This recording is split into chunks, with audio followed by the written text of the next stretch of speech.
Hi friend, good morning. मैं are के रवि। पिछले लेक्चर में हम लोग न्यूमेरिकल देख रहे थे, कैपेसिटर से रिलेटेड। आइए आज हम फिर कुछ न्यूमेरिकल आपके सामने रख रहे हैं। देखिए, हर एक लेक्चर में हम बता देते हैं कि पहले थ्योरी की कंसेप्ट को समझना है, फार्मूला को याद रखना है, बिल्कुल इजीली तरीका से हिसाब बनेगा। आइए प्यारे बच्चों, आपके सामने हिसाब है। देखिए, हिसाब ये रहा आपके सामने। चलिए देखिए, क्वेश्चन ये कह रहा है कि एक गोलीय संधारित्र के दोनों गोले की त्रिज्या 0.09 मीटर तथा 0.10 मीटर है। आइए देखिए, क्वेश्चन से ही क्लियर हो रहा है कि रेडियस दो प्रकार का दिया हुआ है और कैसा संधारित्र है, तो गोलीय संधारित्र है। प्यारे बच्चों, मैं आपको बताया हूं कि कैपेसिटर जो है, संधारित्र जो है, ये तीन प्रकार के होंगे। ठीक है, शेप साइज के आधार पर। एक नंबर में आपने पढ़ा था समांतर प्लेट संधारित्र, दो नंबर में आपने पढ़ा था गोलीय प्लेट संधारित्र। अभी देखिए, क्लियर क्वेश्चन कह रहा है कि ये गोलीय संधारित्र है और इसकी रेडियस दिया हुआ है। आइए पहले ध्यान से रेडियस को हम लोग लिख लेंगे। तो सबसे पहले देखिए, कहेंगे फ्रॉम क्वेश्चन, इसका अर्थ हो गया प्रश्न से। अब देखिए, रेडियस दो दिया हुआ है, एक 0.09 मीटर और एक 0.10 मीटर। आइए हम कह सकते हैं कि R1 हमें पता है कितना, 0.09 मीटर। कोई प्रॉब्लम नहीं। फिर देखिए, आप कह सकते हैं कि R2 भी हमें पता है 0.10 मीटर। कोई प्रॉब्लम नहीं। कहता है कि यदि गोले के बीच का स्थान वायु से भरा हो तो इसकी धारिता ज्ञात करिए। कंप्लीट क्वेश्चन कह रहा है कि गोले का जो क्वेश्चन तो यही कह रहा है ना, गोले के बीच का स्थान वायु से भरा हो, यानी यहां पर हवा होगी। ठीक है, तब कहता है कि इसकी कैपेसिटी क्या होगी, ये हमें बताइए। आइए मेरे बच्चों, यानी सी कहता है निकालने के लिए C = व्हाट। आइए आप कह सकते हैं कि जब रेडियस दिया हुआ है, ठीक, तो संधारित्र तीन, एक समांतर प्लेट संधारित्र, दूसरा गोलीय प्लेट संधारित्र। आइए, जब गोलीय प्लेट संधारित्र की कैपेसिटी की बात हो, ठीक, तो C का फार्मूला आपने पढ़ा है बहुआ, 4πε0 R1 R2 बटा R2 माइनस R1। तो पहले फार्मूला को लिखिए, एडजस्ट कीजिए, जो न्यूमेरिकल वैल्यू दिया हुआ उस वैल्यू को पुट करिए, आपका आंसर फाइंड आउट होगा। देखिए, तो देखिए C = फार्मूला हम लोग पढ़े हुए 4πε0 R1 R2 बटा R2 माइनस R1। यही फार्मूला आपने पढ़ा है।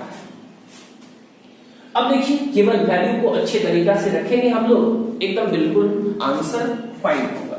तो देखिए, सबसे पहले आप कह सकते हैं कि C तो होगा ही।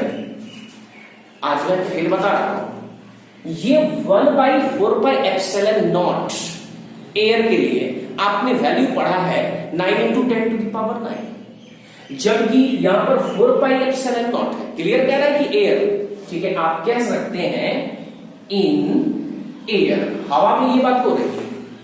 ठीक है, तो आप इसका वैल्यू जो रखेंगे तो 1/9 × 10⁹ है। फिर देखिए R1 × R2। आइए, तो R1 भी हमें पता है और R2 भी हमें पता है।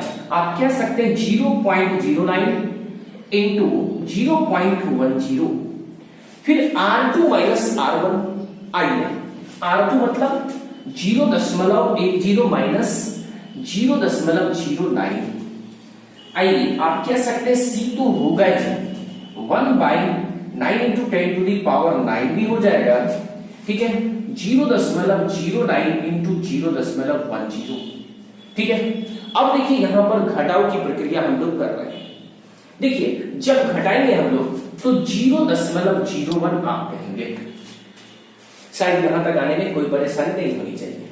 देखिए, दशमलव यहां से खत्म हो रहा है, ये दशमलव यहां से हटेगा 10⁻², क्योंकि दशमलव के बाद 2 को 0।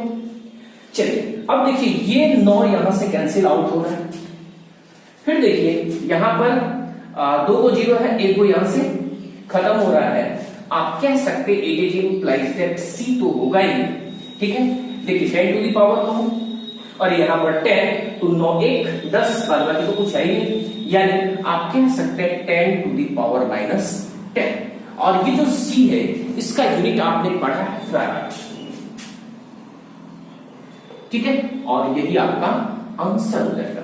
देखिए फिजिक्स में होता है क्या, बच्चा न्यूमेरिकल से थोड़ा सा डरता है, ठीक। तो न्यूमेरिकल जो आपके सामने दिया हुआ है पहले बबुआ उसको पढ़ेंगे समझेंगे, ठीक, और फिर जो न्यूमेरिकल वैल्यू दिया हुआ उसको छांट के रखेंगे, ठीक है, और जो फार्मूला मांग रहा है उसको एडजस्ट करके देखेंगे, आपका आंसर क्लियर पता चलेगा।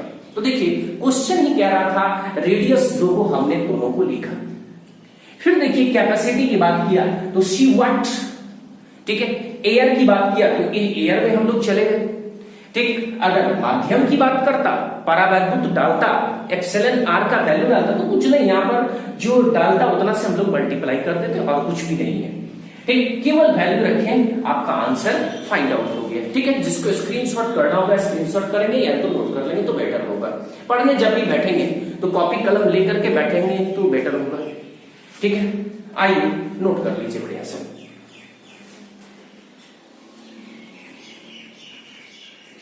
चलिए शायद नोट कर लिया होगा आपने।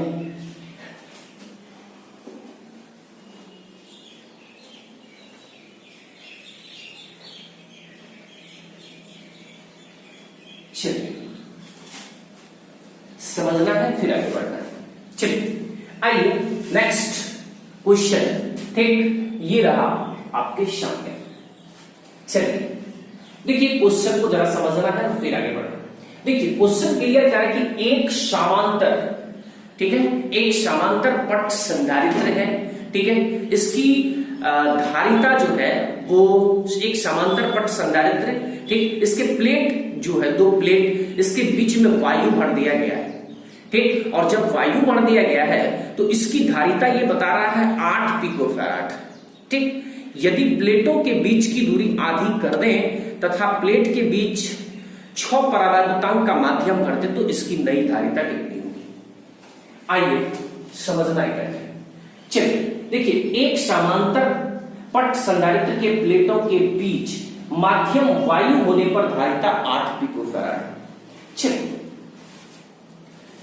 क्वेश्चन क्लियर कह रहा है कि एक समांतर पट संधारित्र है और जब एयर भरा गया है तो उसकी कैपेसिटी हमको दिया हुआ है, एकदम परेशान होने की जरूरत नहीं है, समझेंगे आगे बढ़ेंगे। देखिए क्वेश्चन आपका क्लियर कह रहा है कि कैपेसिटर जो है वो आपका पैरेलल प्लेट कैपेसिटर है, ठीक, और ये भी क्वेश्चन क्लियर कर रहा है कि फिलहाल अभी जो है ये एयर में रखा हुआ है। आइए बबुआ सबसे पहले कहेंगे इन एयर। चलिए सी की बात करें एयर के लिए, ठीक, तो हम आपको बेहतरीन तरीका से बताए हुए हैं ए एप्सिलॉन नॉट बाई डी, किसके लिए, एयर के लिए। इसको मान लीजिए पहले समीकरण पहला। फिर देखिए क्वेश्चन ही कह रहा है कि यदि प्लेट के बीच की दूरी को आगे कर दें, आइए फिगर के माध्यम से हम आपको बताए हुए थे, इस तरह से दो प्लेट लिए थे, ठीक है, और इस दोनों प्लेट के बीच में परावैद्युत पदार्थ अगर एयर डाल दिया जाता है तो ये कैपेसिटी हमें पता है, अभी हमने रखा नहीं है, ठीक है, एकदम थ्योरी को से जो रिलेटेड फार्मूला, थ्योरी से जो फार्मूला निकला था उसको हमने रख दिया है। अब कहता है कि अगर ये दो प्लेट के बीच का डिस्टेंस है तो अब इसके डिस्टेंस को आप आधा कर दीजिए। बबुआ एक बात बताइए, पहले डिस्टेंस डी था, अब कहता है आधा कर दीजिए, इसका मतलब d/2 कर दीजिए। कहता है कि जब आप d/2 कर रहे हैं, ठीक है, तो परावैद्युत हम डाल रहे कितना, तो 6 है उसकी वैल्यू। तब कहता है कि न्यू कैपेसिटी क्या होगा। आइए अब कह सकते हैं इन मीडियम, मान लीजिए कि कोई दूसरा माध्यम है, ठीक है, यार तो न्यू कैपेसिटी भी कह सकते हैं। तो चलिए न्यू कैपेसिटी जो है वो A epsilon not epsilon R, लेकिन डिस्टेंस तो d/2 हो जाएगा। एप्सिलॉन आर क्वेश्चन ही क्लियर कर रहा है कितना, एक पिछो है। एक बात बताइए, आप इसको न्यूट्रल, पहले इसको सीधा कर लीजिए। आप जरूर कहेंगे कि सर Cn तो होगा ही, ये 2 थर्ड टर्म है, इसको ऊपर फेंक दीजिए।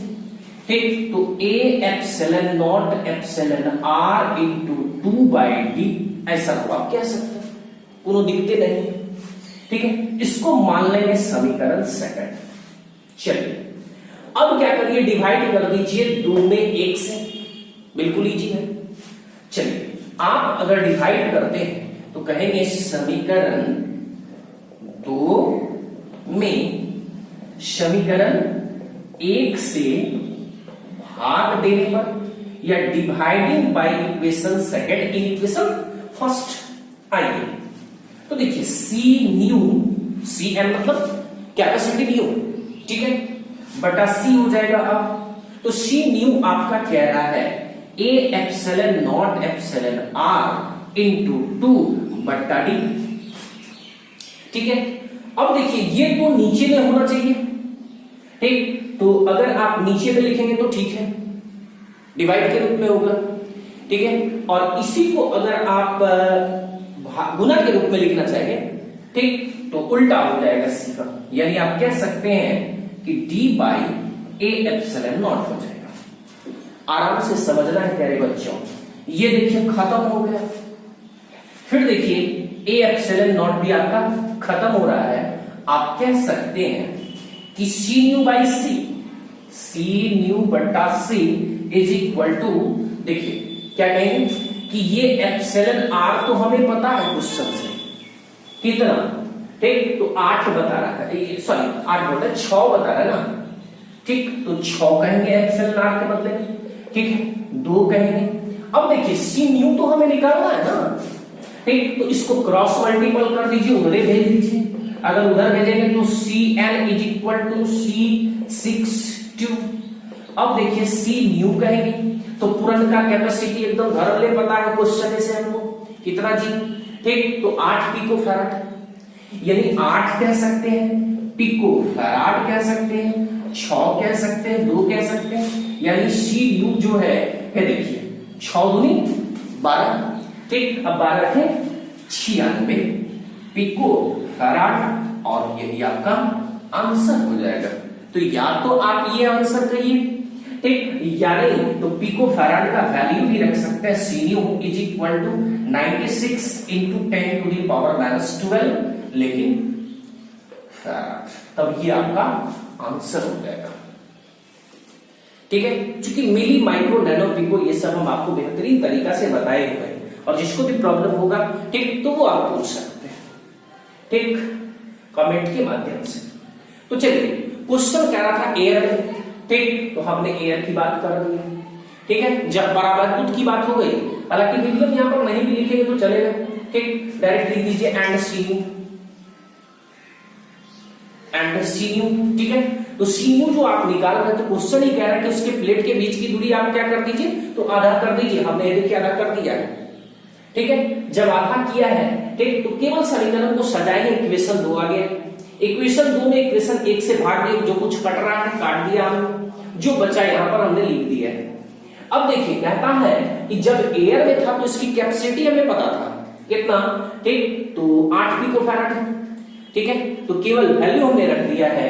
देखिए आपका आंसर फाइंड आउट हो गया, ठीक, नोट कर लेना है बढ़िया से। चलिए आइए आज का लेक्चर यहीं पर एंड होता है, अगली मुलाकात फिर नेक्स्ट लेक्चर।